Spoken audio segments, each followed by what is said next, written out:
The crux of the whole matter, therefore, is the inability on the part of the government to manipulate the prices in a manner whereby it may be possible to achieve crop planning in order to achieve the desired results.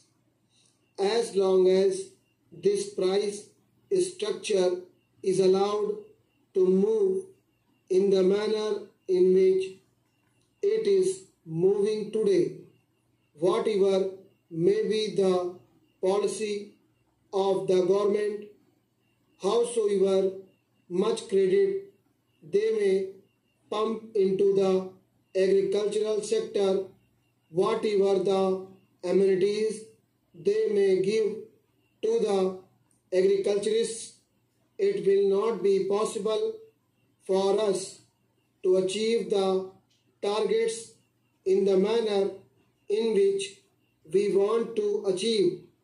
I would have been satisfied if, as a result of this increased agricultural production, the farmer was better off.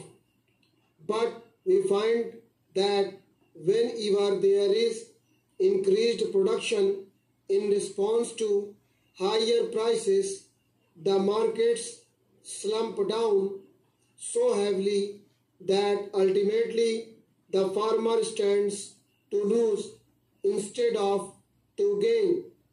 Therefore, the farmer loses both ways and the country also loses. The farmer puts in more money, more resources in the production of crops for which he expects higher returns, and he loses all that money because the prices are not rising to his expectations, and instead the prices fall down rather precipitously, and the country is also losing because there is a very uneven development of agriculture. Therefore, the crux of the whole problem is not just to hold the price line or just to see that black marketing is avoided. That is only one part of the job. A very important part of the price policy, and that has got to be kept in mind. I am not against it. In fact, I am all for it, and I blame the government for not being able to do it so far. But this is another aspect of the price policy to which the Planning Commission, it seems to me, has not applied its mind properly so far, namely the use of price policy as an instrument of crop planning.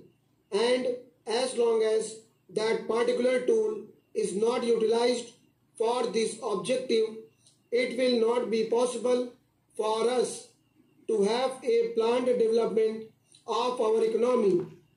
Then there is the question of incentives. We are now told every time that unless incentives are given, it will not be possible for us to develop our economy. We are hearing daily about our export promotion. Now, the problem of incentives also has to be viewed in terms of the objective of the development of a socialist economy in our country, and not just from the point of view of earning more and more foreign balances. I am not in any way belittling the problem of foreign balances, but ultimately the problem of foreign balances has significance and meaning only in terms of the objectives that the 10th plan has set before it.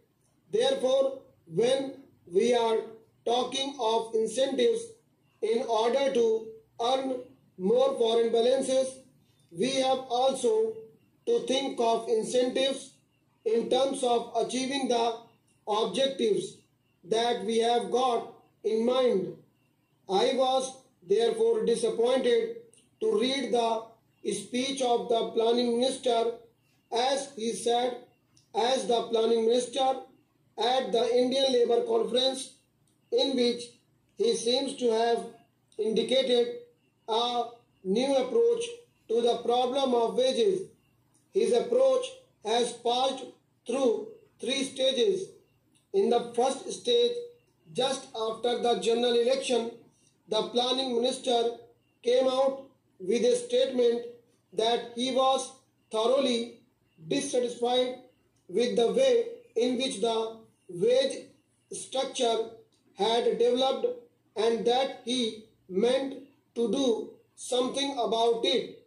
He categorically stated that the real wages had not increased because of intransigence of the management, and he further stated that he wanted to do something about it. Then there came about a discussion as to what could be done, and all the industrialists themselves and the financial newspapers in this country came out with the theory that wages could be increased only if productivity is increased, and therefore wages should be linked with productivity.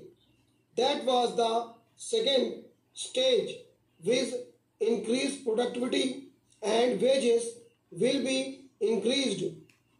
That was the slogan, or that was the principle which was accepted even by the industrialists. But what do we find in the speech of the planning minister to the Indian Labour Conference? There he says that even if productivity increases, the first charge will be in respect of projects which are meant for further employment or creation of more employment opportunities. That means even if productivity increases, it is not that the workers will immediately benefit in terms of higher wages, so that it may be possible for them to improve their standard of living a little bit. Even if productivity rises, the fruits of productivity will go to schemes for creating further employment opportunities in the country. How long are the workers to wait, and what exactly will be the stage at which it can be stated that enough employment opportunities have been created and therefore the stage has come for increased wages? Stop.